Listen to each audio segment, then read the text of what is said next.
Ciao a tutti, amici dello Scorpione, benvenuti e bentornati. Io sono Ilaria e su questo canale parlerò di tarocchi, metafisica, spiritualità e quant'altro possa essere d'aiuto ad ognuno di noi per il proprio percorso di crescita personale e spirituale. Bene?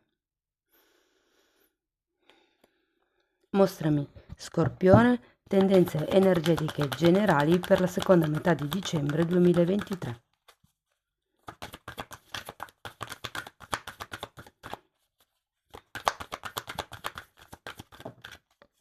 Due carte, amici dello Scorpione. La prima è la carta del giudizio e la seconda è la carta della giustizia. Wow! Qui ci mette lo zampino l'universo. Vi dico, quando c'è la giustizia si può parlare anche di giustizia divina e quando c'è il giudizio è un periodo di rinascita e diciamo allegoricamente è il giudizio finale, quindi è la giustizia divina che agisce, no? Vediamo un po' di che cosa si tratta con i tarocchi. Io intanto come sempre vi ricordo che le letture sono generiche, sono per un collettivo, quindi è facile che non risuoni tutto. Se non risuonasse nulla, se voleste completare il vostro messaggio, potete sempre ascoltare l'ascendente, il segno lunare oppure Venere. E per capire come unire questi oroscopi ho pubblicato una guida, la trovate sotto nella descrizione del video e sempre nella descrizione del video trovate anche la mia email nel caso vogliate contattarmi e la vedete anche qui. Trovate anche le previsioni per il 2024 e i link ai nuovi corsi del 2024, quindi il corso di tarocchi che inizierà a gennaio. Bene, andiamo a vedere le energie disponibili. Vi ricordo che queste sono letture generali, possono vibrare come lavoro, come affetti, come famiglia, come relazione romantica. Cercate di adattare voi la lettura alla vostra realtà. Allora, qui partiamo. Wow, con un matto, un 9 di spade e la torre. Come se ci fosse qualche nuovo inizio che vi preoccupa. Abbiamo un 6 di spade,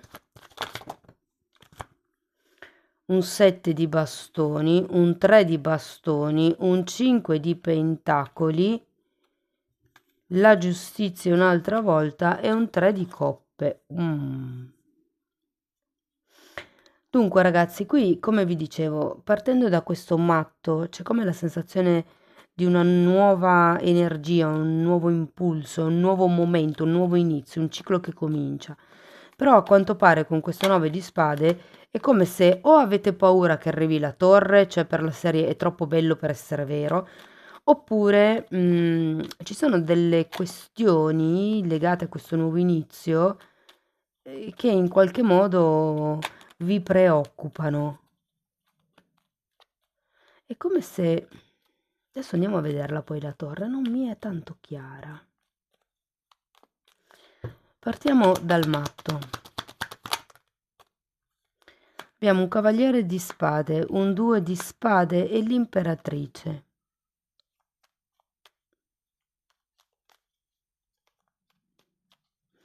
Sì, sento questa forte energia che va in avanti.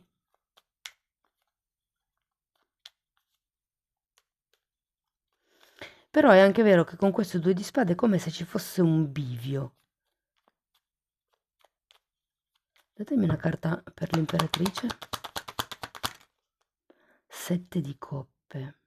Probabilmente questo impulso energetico che sento qui con questo matto è come se fosse una serie di nuove prospettive o appunto come avere questa energia e cercare di incanalarla. L'energia va avanti, però avendo l'imperatrice sento un po' che è qualche cosa che potreste creare. Cosa potete fare? Cosa potete creare? Andiamo a vedere il 9 di spade. 6 di spade e re di coppe. Qui l'idea è che ci sia qualche cosa che vi preoccupa inerente al passato. Vi dico, avete anche il giudizio, eh. Normalmente quando c'è il 6 di spade si parla di questioni legate alla famiglia, e son proprio, diciamo, problemi anche se vogliamo, legati alla famiglia o in questo caso, considerato che abbiamo questo re di coppe, potrebbero essere problemi legati al proprio capo, magari a un padre, perché comunque è un re di coppe, o anche alla persona di interesse, se per voi vibrasse come una stesa sulle relazioni. Andiamo a vedere la torre.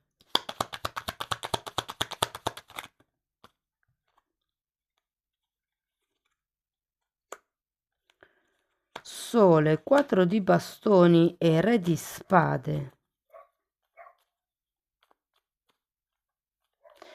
Ho come l'idea che c'è voglia, in un certo senso, o probabilmente c'è la necessità, considerato il 9 di bastoni, di uscire da un certo modo di pensare, perché vi ricordo che la torre è la caduta dell'ego, quindi probabilmente avete una certa struttura mentale legata a quello che è la famiglia, legata a quello che è la stabilità, legata a quello che è il mantenere saldi i legami, ehm, che qui con la torre probabilmente c'è bisogno di destrutturare. È come un po' un rinnovamento di idee inerente alla situazione o alla relazione che state vivendo. Qui potrebbe essere anche inerente a un progetto, inerente a una collaborazione. Ho considerato che abbiamo il 4 di bastoni inerente a un'unione. Di coppia intendo proprio. Andiamo a vedere il 6 di spade, perché ce l'avete 2 volte. C'è come qualche cosa che non riuscite a lasciare indietro. Ruota della fortuna, può essere qualche questione karmica, anche perché avete sia giudizio che giustizia. E re di bastoni, per qualcuno è una persona che non si riesce a lasciare indietro o un atteggiamento, ehm, o un atteggiamento.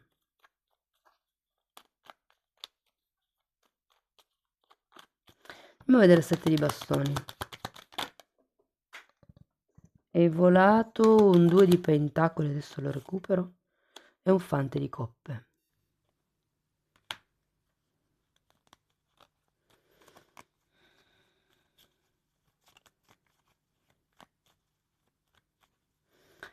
Guardate ragazzi, nella quarta settimana di dicembre è come se ci fosse la necessità di uscire da certi schemi difensivi. Probabilmente è perché qui, anche con il re di spade, c'è una forte, come vi posso dire, mi viene da dire rigidità mentale, perché comunque la torre è collegata al crollo dell'ego e l'ego è la mente.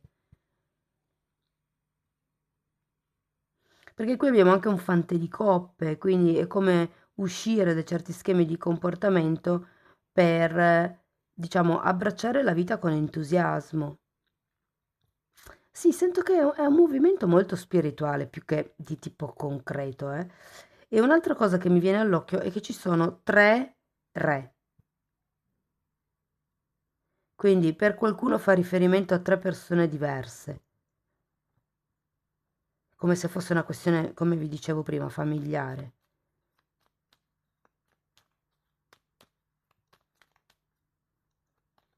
Andiamo a vedere il 3 di bastoni.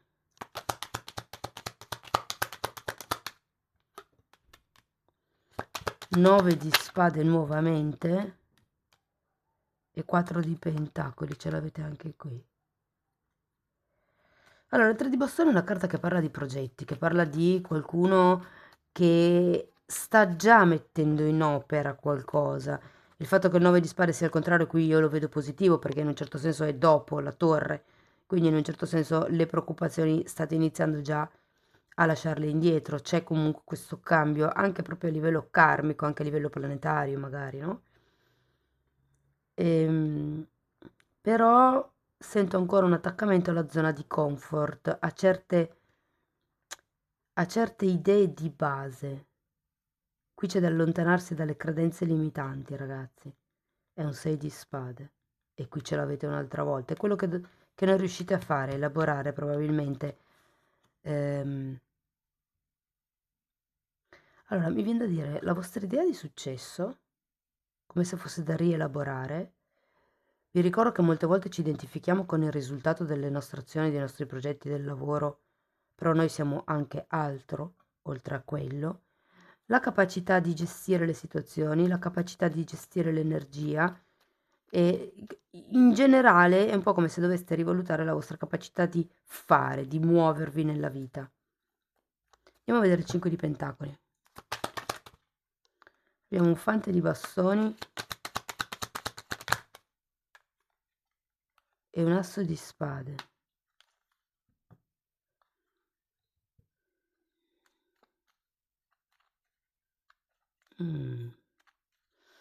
Allora, qui è come se vi consigliassero di, diciamo, di non fossilizzarvi troppo su questo, in questa vibrazione, ma di cercare un po' di equilibrio, anche se non avete tutto quello che il vostro ego vuole, però comunque trovate un equilibrio, cercate di mettere l'accento di più su quello che già avete, cercate di magari riunirvi con gli amici, di festeggiare, di celebrare l'abbondanza, mi viene da dire.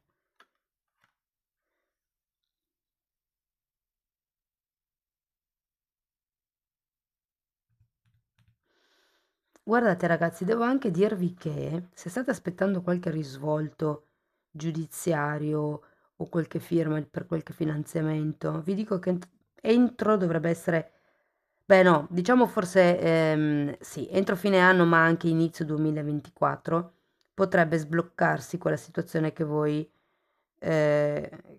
insomma state aspettando si sblocchi.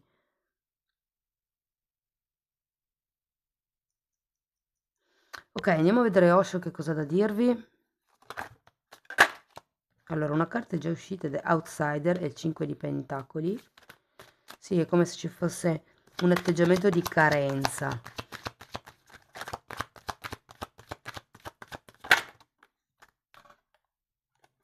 E rallentare.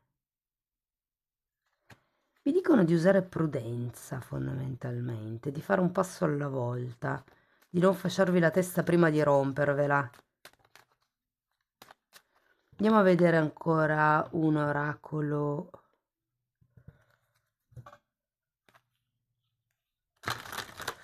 Guardate ragazzi, la giustizia ce l'avete anche qui,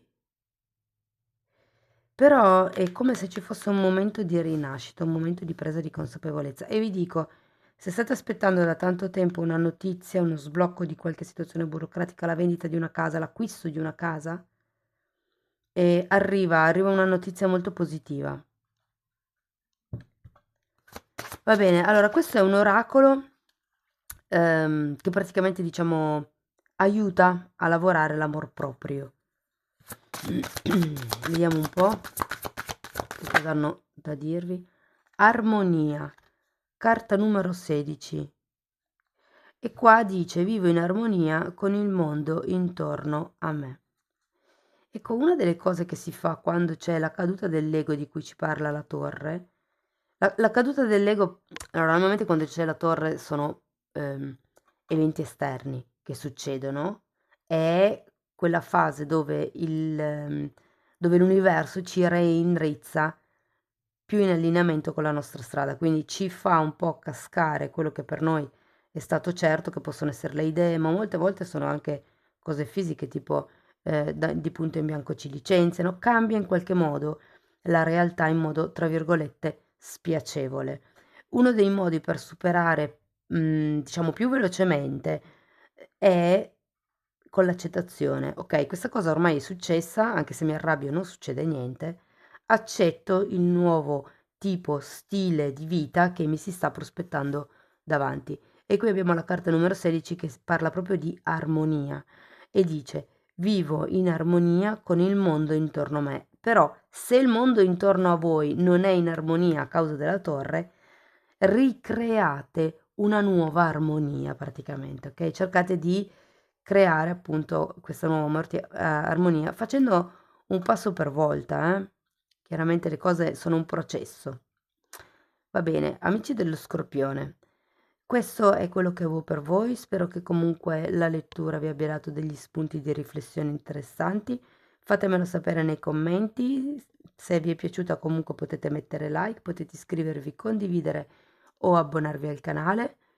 Io, visto che si sta avvicinando il Natale, ne approfitto per fare un caldo augurio di Natale a tutti quanti. Spero che possiate passarlo veramente pieno di benedizioni.